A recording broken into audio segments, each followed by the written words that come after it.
Hey Internet Pals, welcome to another video. I'm sorry. I'm just very nervous about this. Very nervous and very, I guess, embarrassed about the story, even though I know I shouldn't feel that way, but I just do.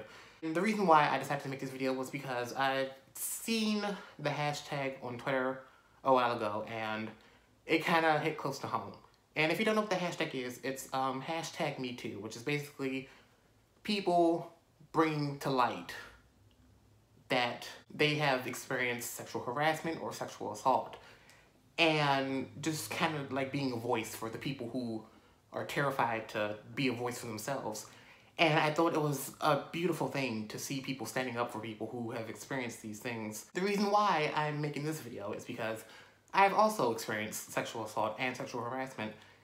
And I just wanted to bring to light that it's not just women that it happens to. You know, it's not just, it can happen to men as well. Or in my case, a child, because when it happened, I was young. So I just wanted to bring it to attention that it can be more than just women. It can be any race, any age, any gender. I am a victim of sexual assault and sexual harassment. It was a very terrifying experience. So it's like I can't really wrap my mind around it, but it's like, you know, I'm living, I guess. So,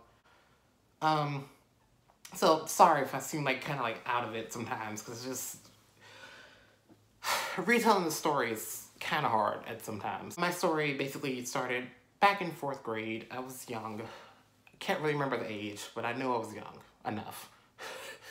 And I was walking home right after school, and I was going to my great-grandmother's house, because that's the house closest to my school at the time. So I would just walk there and wait for my mom to get home from work. And I was walking by myself. My friend that I usually walk home with, he didn't come to school, so I was by myself that day. And I was walking down a street, which was kind of like a shortcut that I usually didn't walk. And I noticed, like, behind me, there was, like, an older guy. He walked behind, the first couple of minutes, he walked behind me. He didn't say anything. He was just walking. I was like, okay, well, he's just walking in my direction. Whatever. I paid him no mind. But then, when I got closer to my grandmother's house, that's when he started to, like, get verbal. So I was walking down the street, and he was like, oh, hey, excuse me, can I talk to you for a minute? And I just kept walking. I ignored it.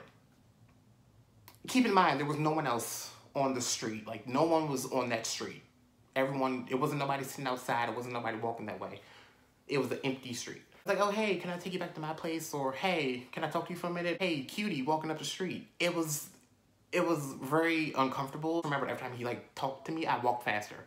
And when I walked faster, he walked faster. Then I kind of noticed, okay, he's following me. He's not just walking my way. He's following me. So then I got closer to my grandmother's house, and I just, like, a block away, and I just ran. And I ran home. And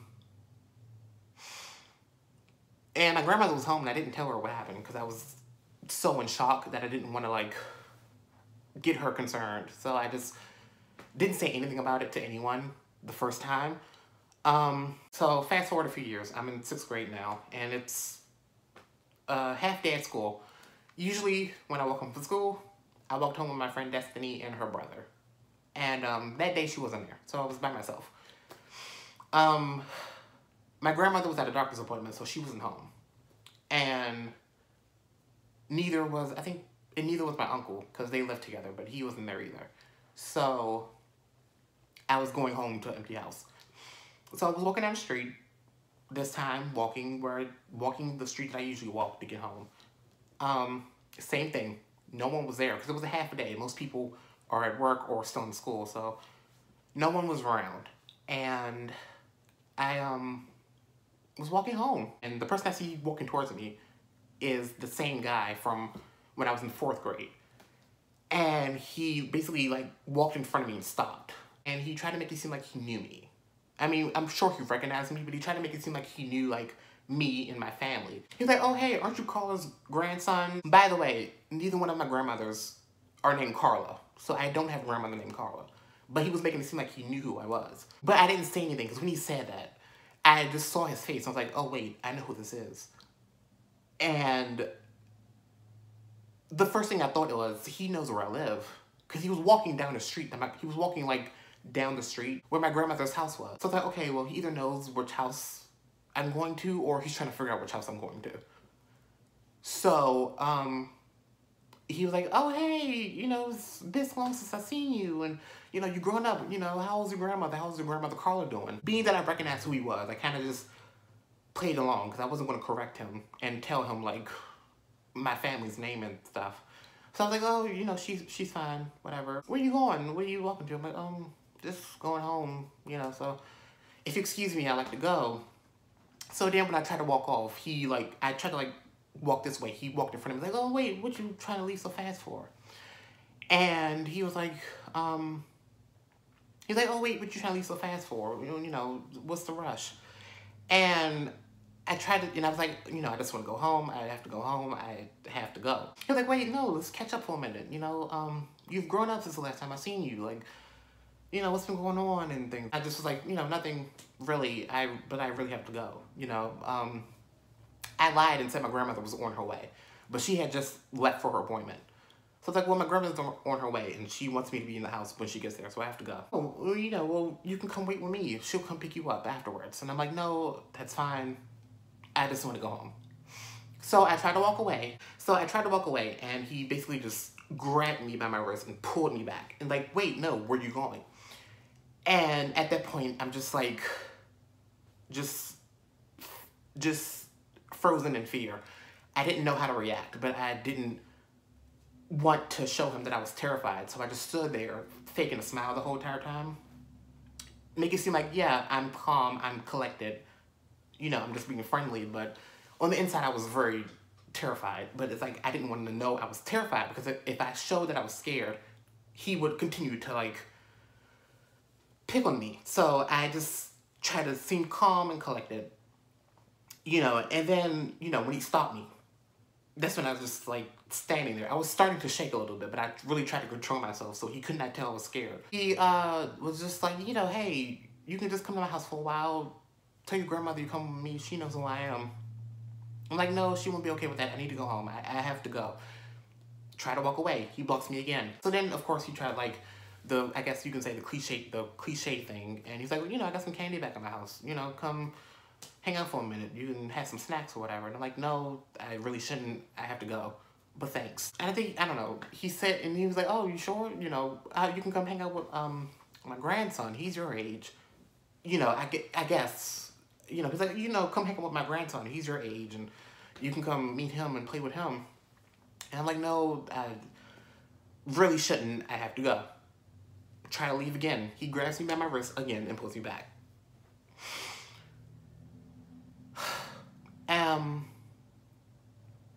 Then afterwards, he was like, well, how about this? If you don't want candy, I can give you money. And I'm like, no, really, I shouldn't take any money from you. I just want to go. So he's like, well, how about this? So how about I give you money and, you know, to come, like, hang out with my grandson. So he was, like, trying to pay me to hang out with his grandson, which I'm sure he didn't have a I'm pretty obvious he didn't have a grandson. I asked, why do you want me to come with you so badly? He was like, well, I make movies. And I want to make one with you and, you know, my grandson back at my house. And, you know, and I'll pay you money if you just, like, kiss each other and touch each other. As I'm standing there, basically, like, trying to avoid eye contact because I was so scared, he just, like, start, like, rubbing on my arm, just rubbing up and down. And, you know, like, oh, you know, I want you, you know, just do that and I'll give you however much money you want. Just come do that. And I'm like, no, I really have to go. I really have to leave. I have to go. Again, he blocks me as I try to leave. He's like, you know, it's just gonna be real fast. It's okay, you know? So then I was like, I have to go. My grandmother's on her way. Like, it's really important that I leave right now. She expects me to be home. I have to go.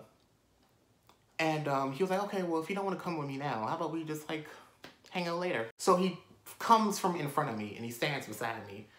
And now he's, like, rubbing on my back.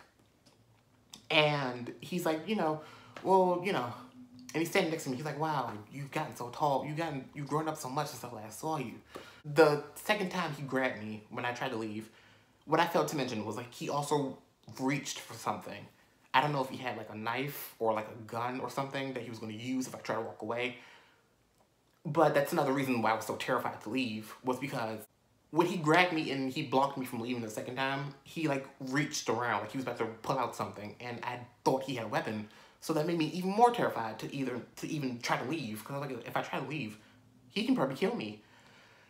And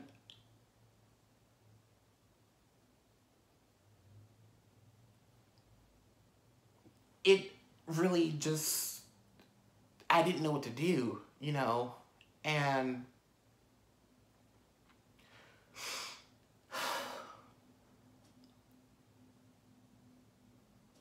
I just didn't know what to do. And I tried my hardest to, like I said, make it seem like I was fine, even though I knew I wasn't. You know, so he's still standing next to me. He's like, well, you know, well, tell me your phone number. I'll, you know, call you and we can hang out. So, because in another thing I failed to mention, I had my phone in my hand. Just had it in my hand because I had just got off the phone with my mother. Again, I'm so terrified to even pick up my phone. Even though it's right there in my hand, I'm terrified to like lift my phone up, call the police or call somebody to come do something. But I was like, they're not going to get here fast enough. There's no point in me wasting my time. So I didn't. And, you know, so I gave him a fake number. I just said random numbers. Think, you know, like, oh, my number's 401-651-3333. And he was like, oh, you must be from out of town. You know, that's not a DC area code. I was like, yeah, I'm from New York, and I just moved here. He was like, oh, really, where you live? Now, keep in mind, I was only a block away from my grandmother's house. So, like, if I pointed up the street, you would literally see her house. I was like, oh, I live, like, 3 blocks up and turn to the right, and I live in the house on the end. But there was no house there. That was just basically the directions to get to the highway. So when you got to the end of the highway, it was nothing but just like street and trees. So there was no house. There was no houses there. I wasn't like sending him to someone else's home. There weren't any homes there. He's still rubbing on my back, and he's like getting my number. And as he's rubbing on my back, he gradually runs his hand down, and he's like groping and touching my butt at this point. And I just remember I kept pushing him away, like, can you not do that? That's not okay. And he was like, oh, it's okay. He was like, oh, it's okay. Nobody will see it. It's fine. It's just you and me. He did it again. And I'm like, sir, can you please stop? He said the most vile thing, in my opinion. He was like, oh, well, you don't like to be affectionate in public. You like it behind closed doors. I understand. And I'm just standing there shaking in fear, but still trying to make it seem like I'm collected so he doesn't think I'm scared. So, you know, he's, you know, did that twice, and he's still rubbing and touching me. He's like, by the way, what's your name? I can't remember your name. So obviously I just gave him a fake name. I was like, oh, my name's Alexander. And he's like, oh, that's right. That's right. Carla told me your name was Alexander. So as he's saying this, he stands back in front of me. He's like, you know, oh, well, maybe I'll stop by sometime. And he's standing in front of me, and he's still talking to me. Now he's like rubbing me on this arm, and he's like, and he like works his way down. He's like rubbing the side of my thigh. And he's like, you know, well, whenever you decide you want to come hang out with me, just let me know. Rubbing on my thigh, and then he's like rubbing on my penis. And then he's like, you know, whenever you get the time, just, you know, call me. Maybe I'll come pick you up from school someday. And, you know, I'll have you, you know, if you ever want to make that movie with my grandson, you know, just let me know, and I'll set it up. And, basically make me, you know, just basically trying to make me come and do, like, child pornography, basically. And I was like, yeah, sure, whatever, I just have to go. He's like, okay, well, I'll see you around. And as he walked off, like, to my left, he walked around me, he struck my face, and he walked off, and I just stood there for a second, just, like, shaking. And then I just walked home as fast as I could. And I just remember I got in the house, locked the door, like no one was home. And as I was walking down the street, just tears just strolled down my face. And I got in the house, locked the doors, locked both the front doors, and then I went in the basement, closed the basement door, locked it, went downstairs in the spare room, closed the door, locked it, and just cried my eyes out because I didn't know what just happened. Because I was so mortified. I always heard about this stuff in the news, but to experience it was just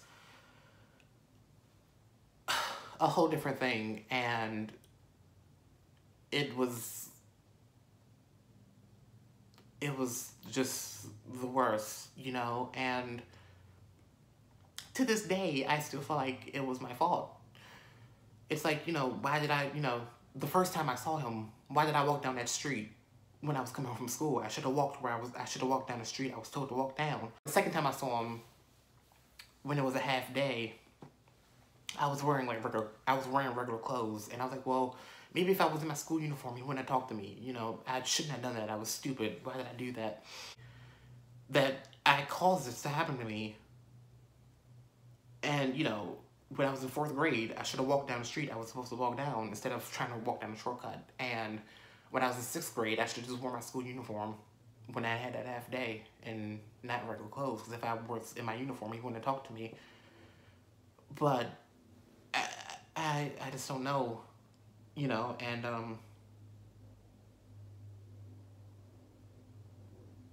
before my grandmother came home, I called my mother, and I'm just on the phone crying. I'm like, Mom, can you leave work? You have to leave work right now. Keep in mind, my mother works hours away from where my grandmother lives, so she wouldn't have got there in time. That's when my great-grandmother came home, and that's when she came downstairs, and she found me in the basement crying. My aunt got there. She was like, since you know how to draw, see if you can draw a picture of him so we can show it to the police.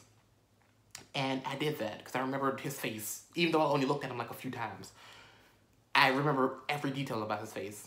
And I drew it. I wrote down everything. He had this color hair, this color eyes, you know, this color skin. He was this tall. I wrote down everything. You know, he was wearing this, wearing that. His shoe, you know, he had on this shirt, these pants, these shoes. I wrote down every detail that I saw. One of them called the police first. And I think the lines were busy for some reason. I don't know. Something had happened in the neighborhood somewhere. I think somebody got shot or something. And so my mother called them later. And, you know, I remember when we got home, she called them. And we were in her room. And she called, and we were telling the story. It was a woman who answered the phone. We were telling the story. And I specifically remember the woman on the phone, like, saying, well, ma'am, are you sure that this really happened to your son? And she was like, what do you mean? I was like, well, because first of all, that can happen to a boy. It's only girls that this usually happens to. This doesn't happen to boys. Your son may be telling a story. And of course, my mother's, like, upset. Like, how dare you tell me what my son experienced, and you know, you have no right to say that, and you need to be taking this more serious. And, you know, the one's like, you know, ma'am, it's hard to believe that because we don't really get many calls about boys being assaulted and harassed or, you know, being abducted if I would have got taken. You know, we don't really get that many stories. I don't think it's true. This is just a joke. It would be a waste of our time to look into this. There's no point. At some point later on down the road, my mother called them again, reported it, and it was a different person, I guess, because they took the situation more serious. So, at that point, I just remember I was like, I don't want to walk home from school anymore. Like, someone needs to pick me up. Someone has to come get me. I don't want to walk home anymore. It wasn't really a good neighborhood, so I didn't feel safe to begin with. But I definitely didn't feel safe. After that, I was like, no, I don't want to walk anymore by myself. I can't walk in the street. I can't walk in this neighborhood anymore. A week went by, and I remember I saw in the newspaper at my grandmother's house after I got home from school. It was kind of like front page, a little article on the front page that, you know, they was like, oh, a local man arrested for child molestation. And they had a picture of his mugshot on it. I read the article, and it said the police had raided his house, and they found, like, a collection of, like, child pornography, like home movies, all made in his house, all, you know, all on his computers. You know, he had, like, a huge collection of child pornography, and several families have been reporting him, but the police did not take it serious. I guess because they just saw an elderly guy, this old guy that just figured, oh, well, he can't cause any harm because he's old. But several families have been like reporting him, but they did nothing about it. So, they finally did something about it, and they arrested him. And that was the last I've ever saw of him. And I don't know what happened, whether he got arrested for life, or if he died, or if he's free and still walking around. I don't know. I don't know if they labeled him as a child molester, or a child, or a rapist. To kind of like notify the neighborhood. I don't know if he did any of that, but it's like, I really don't care, because it's like, I just didn't want to see him ever again. It was just, it was just so much. It took like, and that whole experience took a whole toll on me, because I couldn't think straight anymore, Like, since those two experiences happened, to this day, I still have like, I guess, a irrational fear of like walking by myself anywhere. Like, if I'm like walking down the street by myself, I still get a little nervous, and I kind of get antsy. Like, I can't think straight, and I kind of like get paranoid when I walk down the street. Even like, and by the way, this all happened in broad daylight.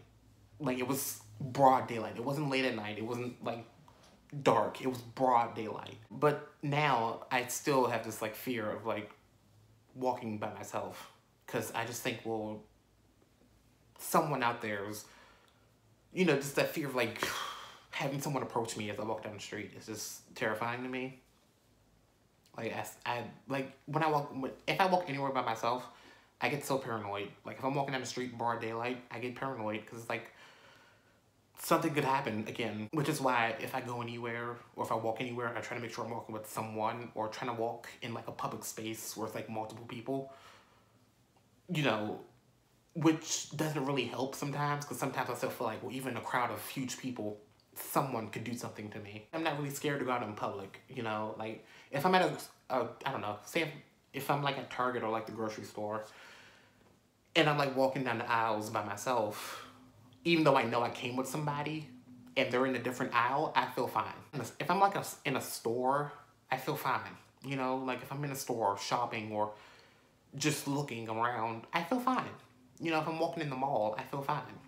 But like walking like outside, I guess, because that's where it happened, outside, walking outside by myself, I just get nervous and paranoid, and I panic a little bit. I really don't like going places by myself at this point, when it comes to like, hey, walk here.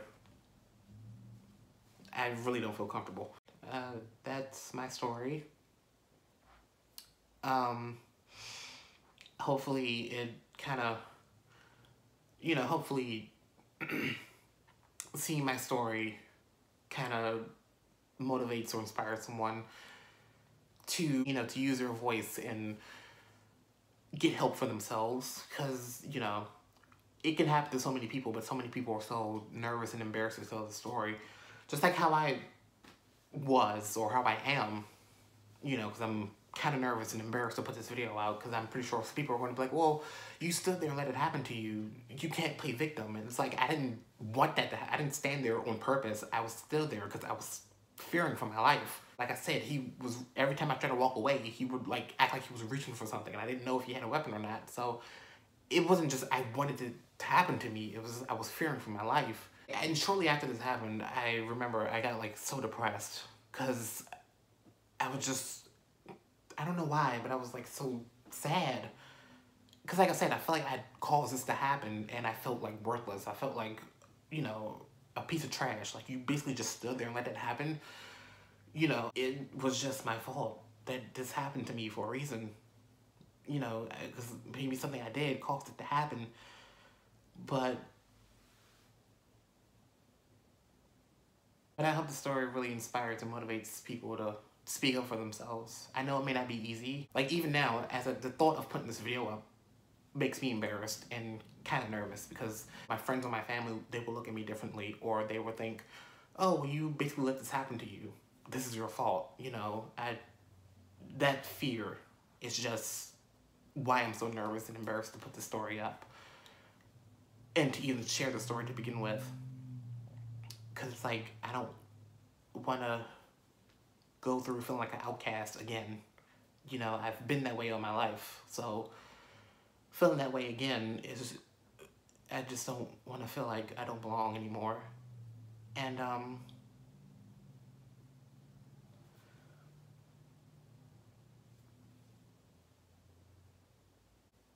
but that's basically my story, and hopefully it can inspire somebody to speak up for themselves and to get help. You know, I was terrified to tell the story, but you know, even after I told the story, like I said, someone who worked for the police didn't even believe my story. So it was also just that no one would believe me. Yeah, it's true. Most people won't believe you when you say, yeah, I've been sexually harassed or sexually assaulted, but it's like, still, you should tell as many people as you can until someone believes you and someone is willing to help you and willing to step in and make some kind of change or rescue you from this person who's doing this to you, or to get you out of the situation, whatever it may be, whether it's in public, in private, whatever. Hopefully I use the small platform that I have now to inspire more men or boys to speak up for themselves as well. People in society will make jokes about them and basically call them weak, but that's basically it for me. I'm sorry if this video isn't so exciting and funny, but I just felt like using my voice to bring attention to something. I do apologize, this is such a long video, and it's not really that interesting, but I really didn't want to, you know, turn this into something funny. If you stayed this far, thank you for listening to my story. Bye.